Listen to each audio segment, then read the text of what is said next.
আপনি কি জানেন বেনামাজির কবরে যে ভয়ানক বিষধর সাপটি আসবে তার নাম কি? তার নাম হলো সুজাউল আকরা। কবরের সেই নিকষ কালো অন্ধকারে যখন সবাই আপনাকে একা ফেলে চলে আসবে, ঠিক তখনই মাটির নিচ থেকে বেরিয়ে আসবে এই বিশাল সাপ, যার চোখগুলো হবে আগুনের মতো জ্বলজ্বলে আর নখগুলো হবে লোহার তৈরি। সাপটি মৃত ব্যক্তিকে দেখে বজ্রকণ্ঠের মতো বিকট আওয়াজে গর্জন করে বলবে, আমি এসেছি তোকে শাস্তি দিতে, কারণ তুই ফজরের নামাজ না পড়ে জোহর পর্যন্ত আর জোহরের নামাজ না পড়ে আসর পর্যন্ত সময় নষ্ট করেছিস।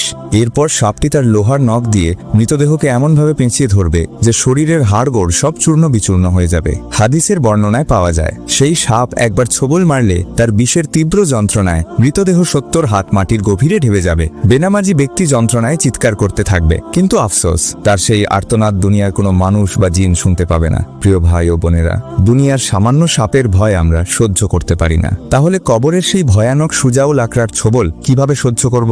যেই শরীর আজ আরামের ঘুমে অচেতন, কাল সেটাই সাপের খাদ্য হবে। তাই সময় থাকতে আজই তওবা করুন এবং নামাজ পড়া শুরু করুন। আল্লাহ আমাদের সবাইকে কবরের আযাব থেকে রক্ষা করুন। কমেন্টে লিখুন আমিন, এবং এমন আরো সুন্দর সুন্দর ইসলামিক ভিডিও পেতে চ্যানেলটি এখনই সাবস্ক্রাইব করুন।